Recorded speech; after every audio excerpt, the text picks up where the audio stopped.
So anyway, yeah. I've written about an anime for thousands of words now. What? There's the state Which tours. one? I'm afraid to say. Okay, you I don't can. know. I'll wait until after your video essay on Darling in the Franxx drops. I still don't fully understand what it was.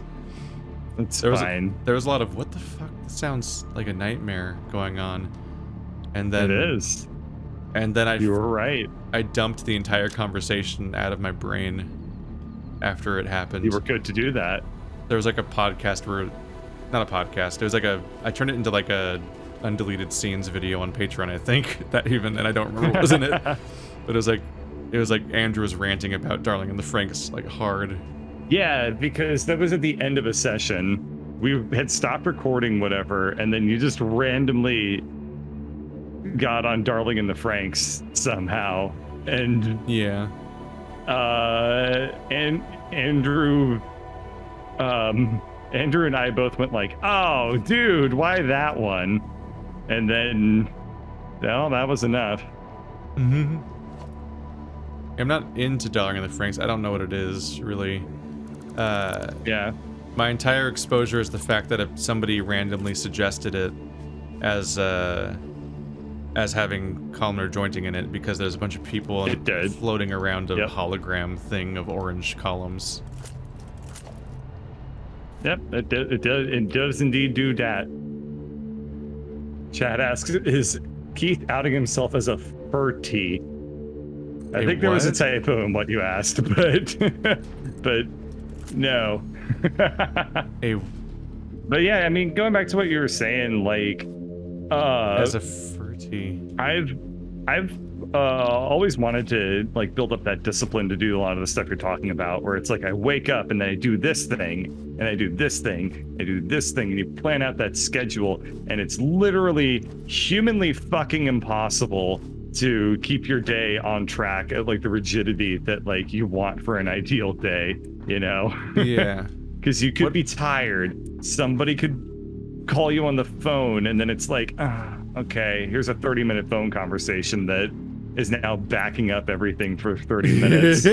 Like, you kind of, if you have a really strict schedule, as soon as you deviate from it, everything just starts to back up on you. And it's a nightmare. That's why I need to get my recordings first done, because then it's just free. Yeah.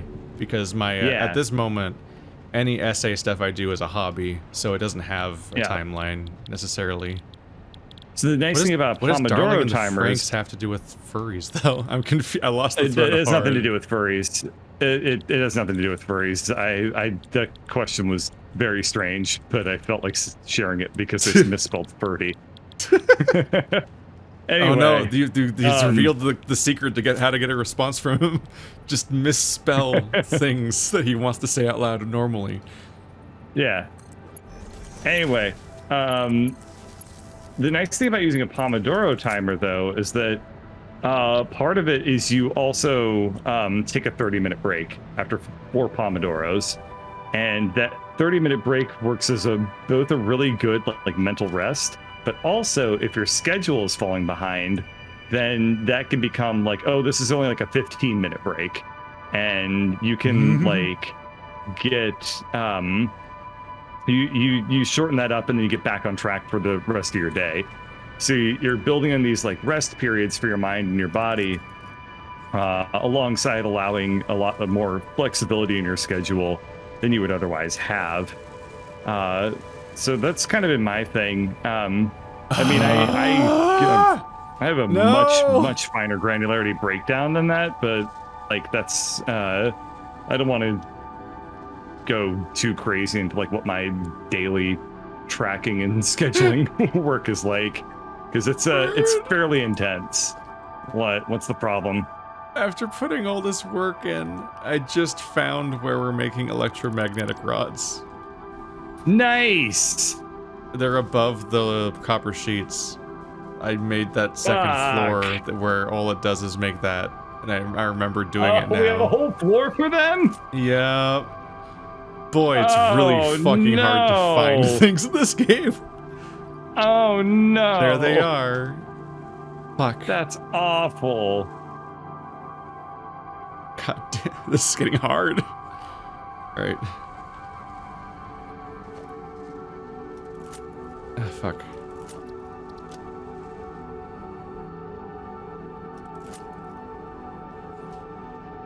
I've made some mistakes. Why is it a what's a you called it a Pomodoro timer? Pomodoro timer. Pomodoro. So it's literally it's just like an egg timer. it's a egg timer or tomato. So he has a tomato shaped egg timer, the guy who invented this thing, and so he called it the Pomodoro technique. But literally it's just work for 25 minutes, then take a 5-minute break. Maybe you don't even need a timer to do that. I do, but maybe you don't. That sounds a lot. That, funnily enough, is just almost exactly the structure of doing Let's Plays. Yep. You go record a 30-minute episode and then get distracted by the internet for 3 hours. Yeah, Let's Plays fall into that super duper well, honestly. I don't use my Pomodoro when I'm recording my Let's Plays, because I don't know. I just let it ride. But I mean, I do everything live. I do everything through Twitch. Yeah, so you I can't stream just, live. Stop and take 5 minutes. You just play for your window. I'm always watching my OBS timer when I'm not doing a live group thing. Yeah.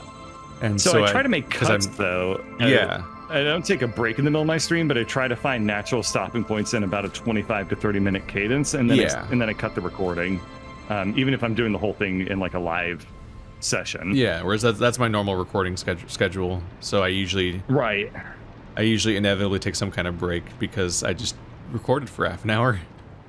Yeah. There's always more hard alone. Mm-hmm. You're trying to carry the whole thing while playing the game and all that. And that's a lot. But, yeah. I have, Where are the electromagnetic things being made? I'm around here. It's above the copper sheets.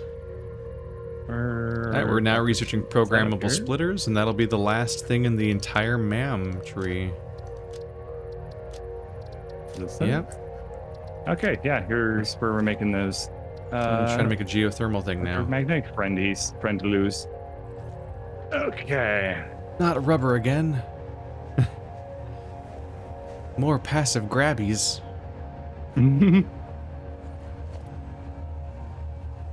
Has to be built on a geyser. You know, there's thankfully a geyser nearby. The geothermal generators are interesting because they just gave us, very clearly on purpose, they just gave us batteries at the same time. Because the geothermal generator creates inconsistent power whenever the geyser goes off. And so a battery can store the excess power that's created by it, and then sort of level that out and dole it out to the base over time when it's needed. Otherwise, it'd be useless. It's like, wow, our base works every 5 minutes for a moment, or whatever, or however frequently it fires. On a Pomodoro timer. Yeah, a reverse one. I only work for 5 minutes every 2 hours. The dream job. Yeah, I try to wake up at 6 a.m. every morning, and then I have a big old list of to-do things that are all kind of self-care stuff. The first hour of every day is just purely self-care. So it's like eat like nice breakfasts, like drink a thing of water, do a little bit of exercise, etc., etc. And man, that's just a really good way to start everything off. Yeah. I'm also trying to, part of the time management stuff is also trying to take charge of my like cooking schedule and so on. So, cause I graduated from microwaving stuff constantly at Marty's house, but now because like when I lived at Marty's house, I would go to Sam's Club, spend $200 on groceries, and then that would be my food for like 2 months.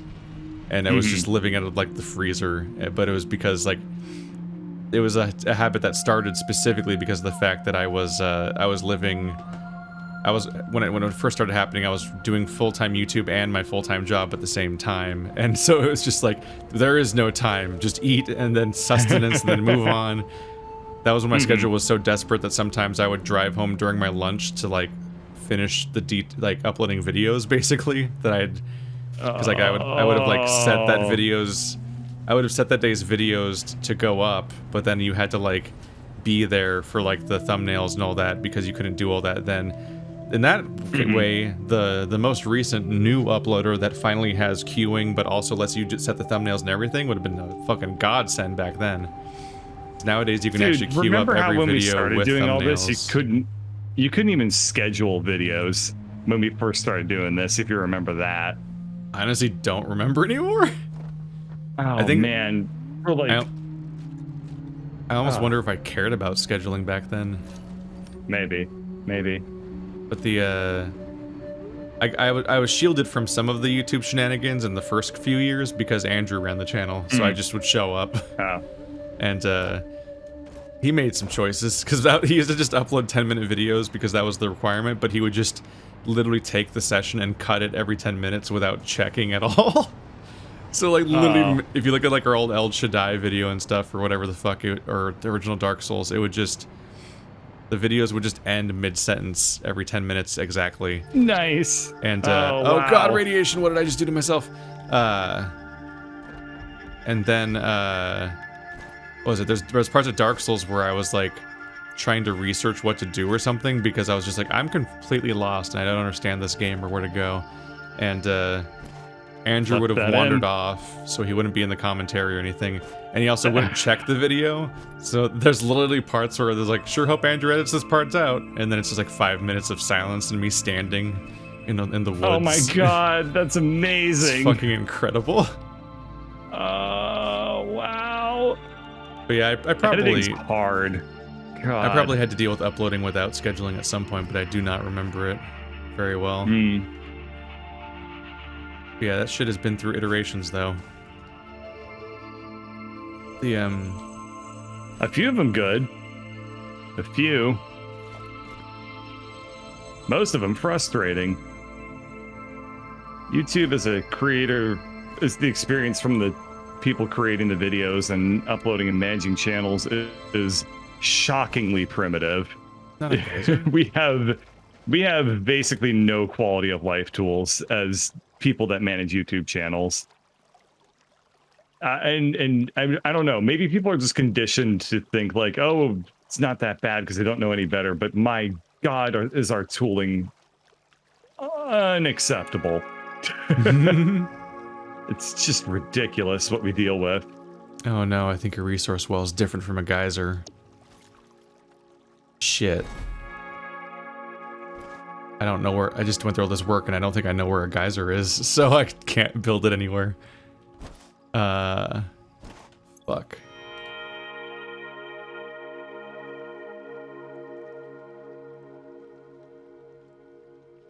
Oh, I'm at a point now where I'm like far enough invested in one of these essays that I'm like, should I reach out to other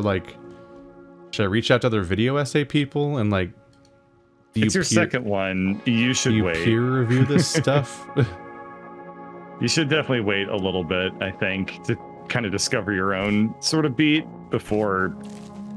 No, I don't with the community. No, I don't mean like collaboration. I mean like. Oh. I mean like. You mean just getting a review it? Essay. Yeah. Like I'm like do people read each other's essays? If for no other reason than to be like, hey, how about the language on this stuff when you discuss these types of people and so on, and like, because there's the fear of like, just like, can one person, does any one person fully understand everything about like what's the best way to talk about any group of people or this or that topic and so on, and other stuff like that. Yeah, so they probably do, but I would imagine that it's probably takes a lot of time. So I can picture it being the case that they might be like, well, you know, I'll get back to you maybe, and it could it seems like something that you would almost want to pay somebody to do for you, right? Like a professional proofreader or something. I'm sure those are a thing. I don't know. It's an interesting one. I've never thought about it, and boy, I would really, really, really love it if I could just throw all my shit at an editor and be like, you know what, you sort this out. Yep. Just gotta make enough money, I guess. It's just a fucking time commitment to edit stuff. Yeah. Oh man, it takes so long. I've always been floating in the area where it's like, well, I'm making a living, and that's about it. I probably can't, like, then turn some of that making a living money into like I don't have to work on this thing anymore. Hell, I remember like I think about the fact that like fucking there's a part where I think Achievement Hunter, like even though they're a company and everything, like they were editing their own videos, like the people that recorded them would also edit them. They'd like trade off on who edited each video basically, or each series, because it's like paying more people just to do the editing would just be like a lot. Whereas a lot of people just have editors now, and it's just really common. I was watching, I started watching and then was like, I can't do this. Watching a Quentin Reviews video that was like 3.5 hours about Fred, and I'm like, you know what? I don't care enough. That was crazy to me that he did that. I just did not care enough. At some point I was just like, this person you're talking about is annoying, and you're not selling me enough on why I should care about the narrative of this video. I didn't end up watching that video. No, but in the opening of the video, he talks about how there's no way he's going to record this all in one day. So what he's also going to do is he's also going to pass off the recording to a different person. Each session of the recording is going to go to a different editor, and they're all going to edit in parallel. I'm like, oh my goodness, that's so much further than having an editor. That's having like a group of editors for your one video. Can't even process that idea. I don't know what he was thinking. That was wild to me. But the thing I'm working on right now, I'm getting farther in the writing process, but part of me is like, fuck, I think I might need to, like, when I finish the draft for this, put it on hold and just work on a different project entirely that's hopefully smaller, just to get any kind of like practice, or even like having some essays out as like a starting point. Because I'm like, dude, totally. I mean, it's scary. My long-term video game project was like going to be like a Dark Souls like thing. Or Sekiro, I guess. And eventually I was like, you know what? If I work on this, it's going to take me literal years, and it's going to like be way too much to do for like my first kind of project of that scale. So then I decided to take on a much smaller project, not for anything other than this will be a little bit faster. And I have worked on that project for about 1.5 years now. No end in sight, and I'm like, this was the better choice. But I'm terrified. I'm I terrified. agree with what you're saying. Like, and I mean, the first one's going to take really long. You know, it takes a long time the first time you do anything, even if it's something that you feel confident in and capable in, like learning the tools, learning the way to organize your project.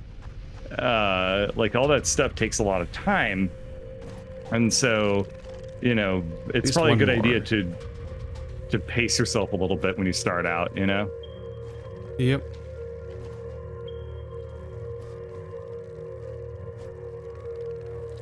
Uh, 100 aluminium. Where are we making supercomputers, by the way? God damn it! What? Supercomputers made at what locale? Like the northern boundary of our base. It's like the last manufacturer, I think. I didn't know those were supercomputers being made up there, but okay. Yeah, no, it took me a while too. I have discovered multiple things today that I thought I needed to build.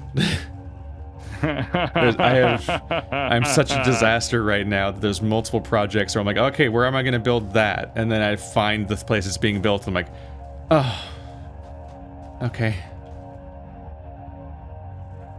It's genuinely at the point where I'm like, do I, like, in between sessions, make a notebook about our base? just to keep track of all the locations things are. And then try to write down directions or something. Like, I don't... It's a lot. North part, is it over here? Am I floating above it right now? Because the north part, well, these are high-speed connector. Where the hell are supercomputers being made? Yeah. What I find interesting about the essay writing process, which is resonant with like what I've seen from other people's stuff too, is it's surprisingly immediate that when you start writing about something that you can very easily start deciding to put yourself in it and like inserting yourself in the narrative in certain ways or drawing from personal experiences that you have and so on. And so there's a very specific... Is that a good thing or a bad thing? I don't know. That's the problem. Okay. There's because being aware of different perspectives, of course, just constantly like adds to all the different conflicting things you have going on in your head, essentially. And so like there's the part of me that has watched like the Shannon Strucci videos about parasocial relationships and how there's like kind of distressing elements to letting your audience think too much that they might know you on some level and so on. And yeah, I've been burned there before too with audience members, so I'm also cautious about that kind of stuff in various ways. But at the same time, it's also like historically inevitable in many ways because of what I do, where I'm just like me, unscripted, talking all the time. But at the same time, if you write something that's scripted, involving some kind of emotional investment in the narrative, makes it more compelling. Like one of my I'll always remember like one of the a lot of the like LGBT channels that I follow specifically are discussing from personal experience, like a thing that they deal with, obviously. And like one of the most compelling Lindsay Ellis videos I've seen was the Guardians of the Galaxy 2 one, where she talks about her history with her father and like the specific ways that like dealing with like the death of a parent that you have like a rocky history with and all these complicated emotions is like the thing that specifically is processed by that movie. And that kind of and that kind of empathic connection is also like the kind of thing that helps you like appreciate art better when you're talking about art. So it's so fucking, it's such a weird mixed bag of like I've written several things now where I'm like, I don't know if I keep this in. I don't know what's too personal necessarily and what you want to talk about and so on. And there's also elements where you're like, there's even party that'll be tempted to like reveal things about yourself that you can't unreveal, and then you're like, right, yeah, well, what do? I don't know, man, about those choices. It's a weird thing to do. You reveal those things like once you, I don't know, are you revealing them for the right reasons, or are you just like using it for like some sort of emotional hit or something like that? Like that also becomes like this weird thought in your head. Yeah. Like, did it just feel? I had something that I wrote this morning that it just basically felt cathartic to write. And then like over the course of the day, like an hour ago, I was thinking about it, and I'm like, did I write that?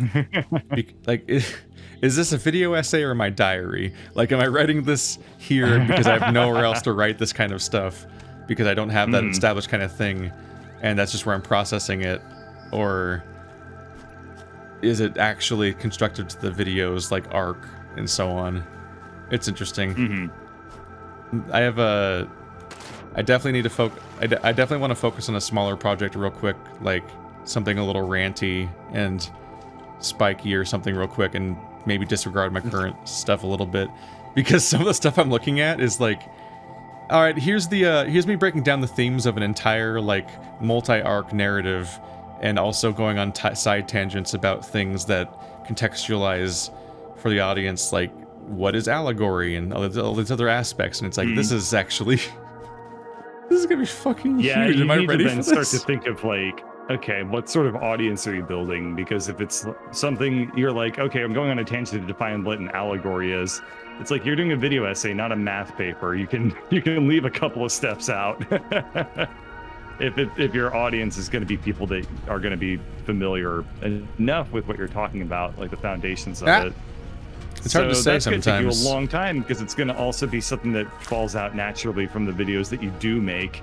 It's like, okay, these are the people that watch them, so I can kind of start to curate a little bit more towards the people that are responding to this that I want to. To some extent, on some topics, to. I think you can't necessarily just assume people understand things. Like there's Of course not. The level of discourse on a lot of topics is just really. Before we keep going, where are supercomputers? I have looked and I cannot find. I don't know how else to put it necessarily. You said they're at the most north part of the base. I think. I don't know, the boundary of where all the manufacturers are, that's up by the oil. By the oil? Like the oil processing area. Remember we kept building further in that direction with manufacturers? Okay. Somewhere around there. That area. Where the fuck is it? Lock on. There it is. That was weirdly hard to connect. Okay, can I fly up there? Nope.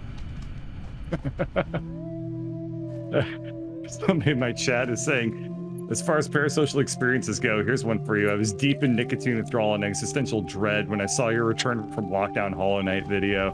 I didn't talk about this too much with you or really anybody else, but like a couple of weeks ago, I was fucking wrecked from. Oh yeah, I watched it. You did? Oh, yeah. Okay. Well, then there you go. Nothing really needs to be said except that I was not. Unless you wanted to explain it to people or something. Yeah, because you went on a timely rant about returning from lockdown to your job, and so you decided to upload it immediately, despite being like dozens of episodes in the future, I think. Yep. For that particular series. Yeah, because I didn't know what was going to be the future, you know? No, it makes a lot of sense too. Like it was this aspect, because for those that didn't see it, it was this aspect of like people are getting used to working at home, and it's kind of just a better way to do many jobs, in part because of the fact that you get more flexibility and free time and so on, and you get more of your life back. Not only just because the commute's gone, but also because you just get more ability to do other things in that time and so on. And like, for a lot of people, they're facing this idea of having to go back and give that up again. And yeah, like you like the progress you've made and the stuff that you're doing now and where you're at as a person. And so the idea of putting that up again, giving that up again, is like stressful as hell. Yep, that was. And I was like, that was exactly the headspace I was in. Yep, and I was like, oh, it's the thought process I've been facing lately, but in a scale that matters. Because in a dumber way, I had a similar. I think I mentioned this during the Risk of Rain. In the Risk of. Well, way to introduce this one. I love it. Because I think I mentioned on the Risk of Rain, thing, where I'm just like, I don't know if I can go back to raiding. I have like stuff I'm doing with that time now, and that kind of aspect. And true. Yeah, by comparison, that is a dumber thing. That's what I mean by dumber. Yeah, because it's a thing that just matters less. And its own different thing too. Like there's what is it? There's like stuff I used to do with Andrew, for example, like Overwatch and things like that. That like, and just anything else he was up to too, where it's like to some extent he can't do the things he used to do because he currently has social engagements that keep him busy all the time. And it's just like, certain choices or phases in life suddenly just change your entire availability and schedule. Yeah. And it can be deeply stressful based on the context. I don't think Andrew gives a shit. Yeah. He's just not playing as much Overwatch right now. But I haven't really, man, I'm so glad that people enjoyed that video and that it was helpful.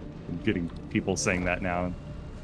After I posted that video, I ended up getting a lot of comments and like in so many different channels, like DMs and stuff like that. Like it was really important, I guess, to talk about. So I'm glad. I think it was definitely the right choice in the end for me to just be like, look, I don't know where we're going to be in 3 weeks. I'm just going to dump this video now, and there's no plot spoilers in it, but it's important. I think you had a similar reaction. A good call. I think you received a similar reaction too when you had your video about your ADHD diagnosis. I don't remember it. I think that's so fucking ironic. That was so long ago, though. Like, I don't remember it. That's funny. Oh, yeah. The comment section was so full of support, and all these people like really. It wasn't just support, but the fact that they like people seeing themselves in it and like relating to that and so on. That's and, like, right. Yeah. Yeah.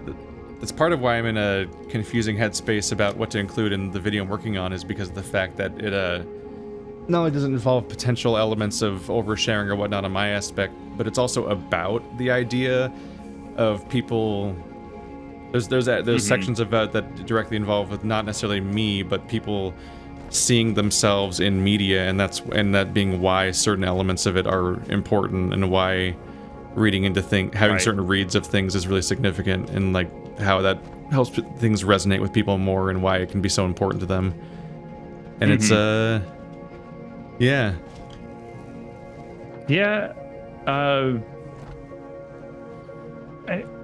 What was I doing next? Fuck. I don't know, man. It's like I'm also kind of I have a different perspective on a lot of this stuff too, because like I have such a strong divide between my online life and my like regular life, I suppose. Oh yeah, can't relate. Because like I can just like if I could just turn off my online life like a switch, like there's and no one will and they'll never contact you ever again. Like it's such a strong separation, and for me then like I don't know what I'm trying to say. Like the consequences of having a parasocial relationship situation are very, very low for me as a result. But it's still not great. But you know, the point is like I don't feel necessarily as strong of a reason to be like as careful about it as you do. And then there's also the aspect of that like my online presence is very, very, very caricaturized, maybe. Like whoa, that thing's big. It's just like different. Like I remember I had a weird experience a long time ago where somebody like after one of my videos was like basically calling me like a fuckface or something, and saying I was like the dumbest motherfucker they'd ever like seen. And I just remembered like feeling nothing when that happened. Like it feels like my own self and my own ego or whatever, using the Freudian term,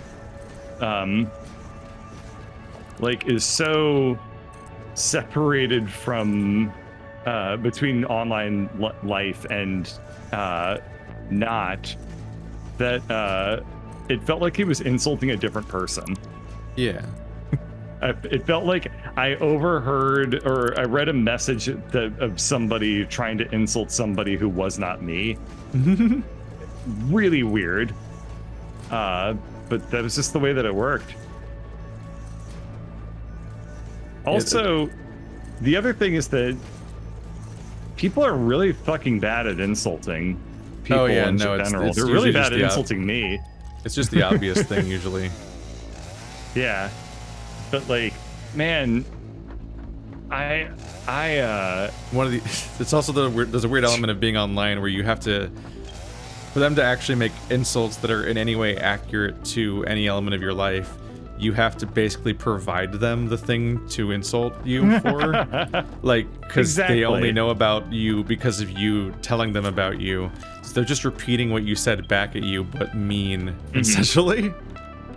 Yeah. Another thing that happened a long time ago that I'm remembering that it was really funny. I was doing a podcast, I had my face cam on and something like that, and I got raided by like a bullying channel or whatever, and it was the most pathetic thing I'd ever seen, because they were just like coming to you live from my mom's basement or whatever, and all I could think was like, I'm coming to you live from the apartment that I pay for myself. It was like, wow, I'm basically like, That's really off base. yeah, like so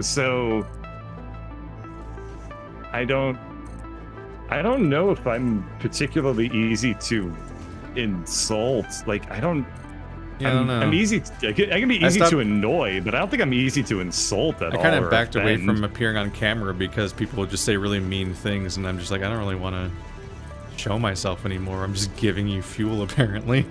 Like, this is just unpleasant. I haven't put my webcam on because I have to go put my contacts in, and my eyes have been too dry lately, so I haven't been doing that. But usually the comments that I get when I put my camera on are, I forgot how much of a Chad you looked like. That was a really funny comment. Who said that one? Yeah. But yeah, I get compliments. It's funny because I can't relate to your problem at all. It's funny because it's funny because of the weird detail where I keep forgetting your name because I'm usually not allowed to say it, and because I learned it at the same time as another YouTuber, I often accidentally think of you as being named Chad. Oh, that's funny. Because the other guy was named Chad, and I'm like, oh fuck, that's not his name. And you're talking about gnomes? Yeah. Yeah, I guess you would have met both of us at the same time. Yeah, huh? I met you both at the same time, so and because I don't get to practice saying your name very often, I often get wires crossed and think your name's Chad. And that is incorrect. That's funny. Expand the foundations. It's Thad. It's just an incredibly strangely similar name. Of course. Then there's Brad. Popular modern name, Thad. Just know you're loved. Okay, now you know how to insult me. Now you're making me self-conscious. Now there you go. God, there's so much the way to clearance and truly crouching. insult Bird is to compliment him. Yeah, no, that is true. You have given us the noose, and we're stringing it up. You'll never be safe again. But no, I think we were tackling the topic from different water to go into the nuclear power because I just kind of forked it from a really stupid location. Do you have any closer water to that nuclear power thing? Not really. Okay. There's the water that I don't know which water you use, but more there's water coming from the aluminum space. Like that's exactly what I'm using. Yeah, so that's not very much. I think there's more lake left, so I think you might be able to put down more water extractors and then pipe them in. Yeah, there's tons of. That's exactly what I was gonna do. There's a little bit more lake room left. Cool. So I'll do that. And then what is that? Resource water extractor, and I can't make it because I need to get the shit. Out of concrete. Cool. But I think we're attacking the topic from a little bit different directions because.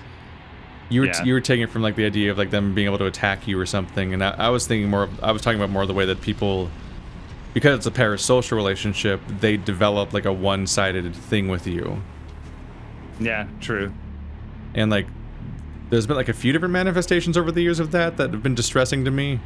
Like one was somebody that was one that was really bad. Oh yeah, there was somebody that was like genuinely obsessed with me, and I'm like, I barely know you exist, and I cannot be more clear with that.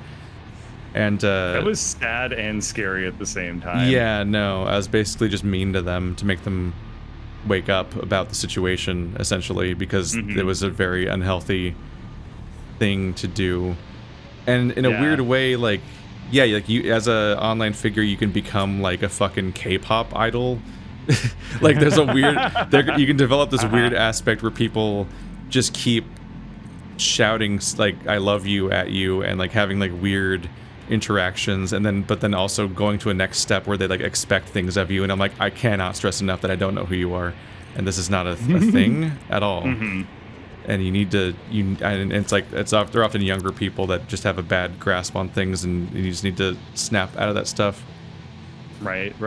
And like, and it's like, it's a good thing it's me, because fucking there's been so much news lately about those kinds of interactions with a much shittier content creator being like, oh yeah, what's your number and stuff, and getting in like distressing territories, and it's like, sure, bummer that a bunch of my peers are like that apparently.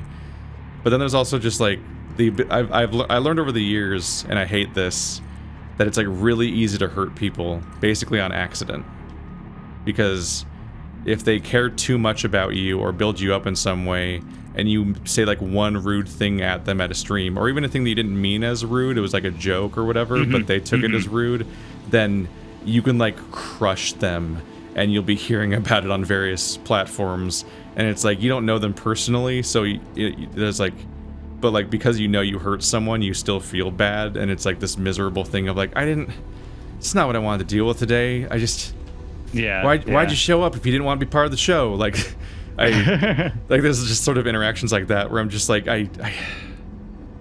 there's been a lot of like individual comments that I've regretted, because I'm like, I never would have predicted that it would land like that, but there it did, and I'm like, when people have a really specific one-sided relationship with you, they have like, it's you know what I mean, right? Like, it's like a really specific thing where like you have a power over them that you kind of don't even understand. I know you're probably it's probably happened to you more than once or twice, but I actually am reminded of one specific instance, and it's totally, there's at least totally one like instance that you were like directly involved in, and it was like, why is that I don't understand that how one this didn't happened. go as well as I had hoped. That was a learning experience. Yeah, it's just a fucking weird experience. Yeah. And there's all that stuff. A lot of hard answers to have. Yeah. So I guess all of this is going to go in your video essay, everything that we talked about just now. Yeah. Got where the item go. There we go. Well, this isn't the exact thing that the essay is about. It's just the weird conflicts. Like, it's like adjacent to some of the thoughts, basically. Yeah. A lot of this is just covered by Shannon Strucci's Fake Friends series. So it's basically, a lot of it's just content that's already out there, is the actual parasocial topic. But it's weird, because yeah, like there's people like the fucking Low Gang and whatnot that like fucking use their parasocial relationship with a bunch of children to like manipulate them into like not only buying their stuff with their parents' money and stuff, but also like put advertising. Is that a Logan Paul thing that I don't know about? Okay. Yeah, that's what they call their fans, and they'll like really. Yep, it's very carefully crafted thought. That's for me, a bit of a flag is just naming your audience at all. Giving them a name that gives them a sense that they have some kind of identity that's a part of being with you. And it's like, that's already a flag, because that's exploitable. To be fair, I call my fans bird watchers because that's an incredibly good pun. So no, it's Ladybird calls them peeps because that's the sound that birds make. They go peep. It's not like an instant red flag or anything, because of the fact that like people just do it because it's just funny or whatever, and they don't think about it that much. And I'm not making money off of them. Like being like donate $100 to join the Bird Watchers Platinum crew or some shit, you know. Nah. This thing is whoa. One, you really see the wave that this thing puts on the map, on the graph, whenever, and that makes it really apparent how much it's turning on and off because of water. Because, holy shit! Oh yeah, that is a spike of power. This thing's cool. That thing's powerful. We've talked straight through it, but yeah, we should probably celebrate the fact that we have nuclear power. We made it one session. Yeah, there's some uranium power. Oh, and now we have to deal with the uranium waste. Oh Don't know what yeah. that will do. That's great. All right. Uranium. Oops. Don't want to make hashtag official peeps merchandise. Oh, I might get the that lawsuit sounds for that one. Yeah, that can't go well. The all right, uranium waste doesn't come up in my bar at all, so I don't think you can. I get the feeling you can't make anything out of it, or the N search has failed me. Yeah, where are we gonna put all the uranium waste? Highly radioactive. Maybe I should just make a distant drone port with 1 billion storage containers at it, and we just send the radioactive material over there and just forget about it. That's thematically appropriate. Humanity, that's how humanity will take care of that. Totally. Yeah, because this thing only works when the uranium waste doesn't cap out, but it also needs water, which is not getting enough of, so that needs to be figured out. Yeah, I'm trying to figure out the water sitch. Yeah, it looks like you put a pump at the end, which is not how due.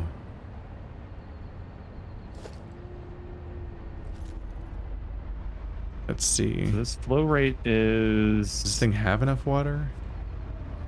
I'm trying to figure that part out, yeah. Oh, did you attach it to the storage container over here? Oh, that's the wrong pipeline. You're right. Yeah, that doesn't really get... Yeah, it's just the runoff of those other machines. It doesn't get water actively. Yeah. That's a no-no. So that's why it's not running all the time. Yeah, that thing only exists as a buffer so that it doesn't fuck up constantly. Yeah, so you have a valve on it. So yeah, if I remove the the valve is to control what direction it goes in, and that's to make that system work. I'd recommend just not connecting there in the first place. Just do it earlier. You know the system a little bit better than I do. Do you want to just fix it up real quick? I can probably figure something out here. Let's see. How am I doing on pipes? Yeah. I have a decent amount of pipe material, so I could even do it if you tell me how to. But I'll just let you handle it for a sec. Yeah. I definitely had a video I wanted to get done during Pride Month, but I don't think it's going to happen.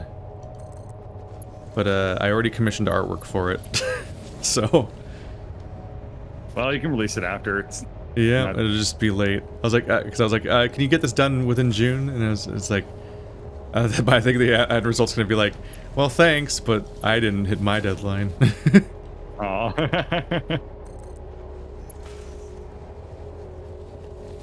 Let's see. Okay, so.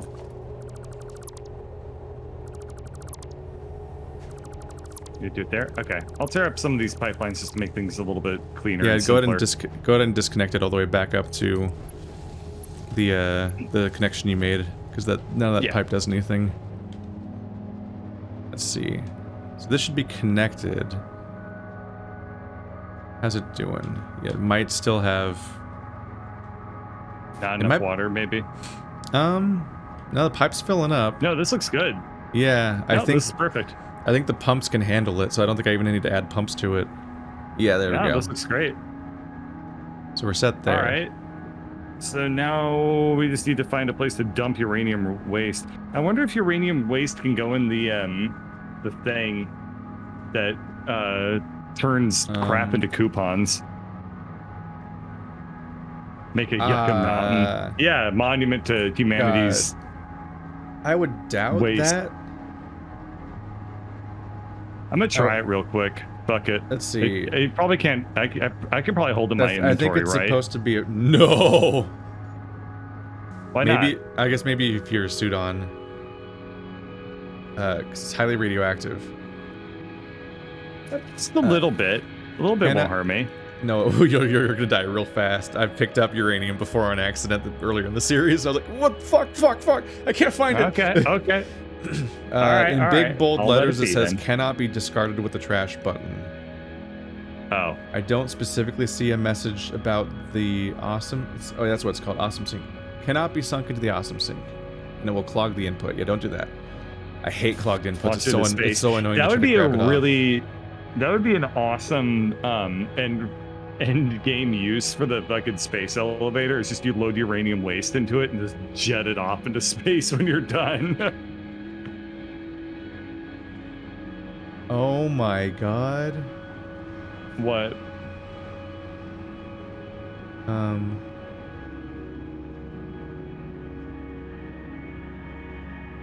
No. Okay. Yeah, no, I think we're basically better off just relocating.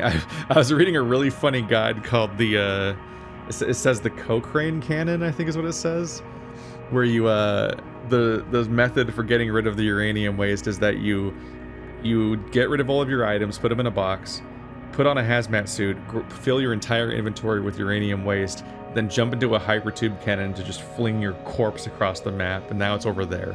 And then you respawn and get your stuff back, and all it costs is you as a hazmat suit. No. That's fucking rad.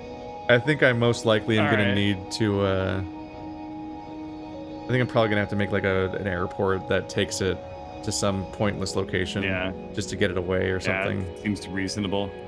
All right, well, it's about all the time we have. Yeah. Yeah. Loading Speaking of parasocial relationships, now we don't have to. Now we get to pretend that we're not friends. Or wait, no, we don't have to pretend that we're. Okay, whatever. We Friends talk don't outside of. send friends pictures of furries in Confederate fucking flag costumes. This was your joke. You made this. I know, and my friends should know me better than to listen to my requests. You were and like, the you things went- that I say. You went on a vacation and you didn't even send me a furry picture, and I was like, I don't even remember what this joke is, but whatever. And so I just started sending you a Because furry you send me picture furry every pictures. time. I still love that straight edge lion. It's always You a send me cursed. pictures It's of always a furries every fucking time. cursed. I don't know what you're talking about. But I love that cursed fucking image of a lion in a Dare shirt, and it says, "If I had a revolver with 2 bullets, and I was in a room with a Hitler and a stoner, I'd shoot Hitler twice, because I would beat the stoner to death with my bare hands." And the response to the That's post a is, good one. yeah, and the response is like, imagine smoking a banger joint, just having some fucking furry execute Hitler in front of you, and then proceeds to beat you to death. It's like, what the fuck is the scenario of that image? I'm so confused. Damn, dude. I love the aesthetic concept of like fucking like what extreme Christian furries or something. You're like, what is this fucking edge that they're living on? I don't think you probably didn't see it in your Discord, but I posted a link to a house listing on Redfin that's nowhere near me, so I didn't dox myself. I feel like throwing that out there the 2 times I've talked about this so far. But I posted a picture of a house that was listed on Redfin, and they had like a photo video tour thing, and the owners were wearing like fursuits in the pictures, and they included their pictures of themselves in their own listing. Which, first of all, including a picture of yourself in your own listing for your house is a little bit tacky. It seems like a little weird bit. It's not choice a in big general, deal. but that's like an especially odd choice. But it's really fucking weird when you do it while you're wearing a fursuit. Like that is I mean, cursed, it's technically not a picture of yourself. man. I guess so. You're not I guess visible so. in any way. So this house it had like this weird nook that was like made out of concrete, and it looked horrible and terrifying and dark. And there was just like he was just in this fursuit, like waving at the camera at the end of like this hallway. That Oh, looked is it like horrible. a weird cursed image? Yeah. And so Andrew just dropped a fucking red filter on top of it, and it looks so scary. It's a red filter over a furry welcoming you into his dungeon. Ah! Welcome So everyone, awful. PT is out. So Andrew said the funniest thing too. He just says, "I hate that an SCP can afford a house and I can't."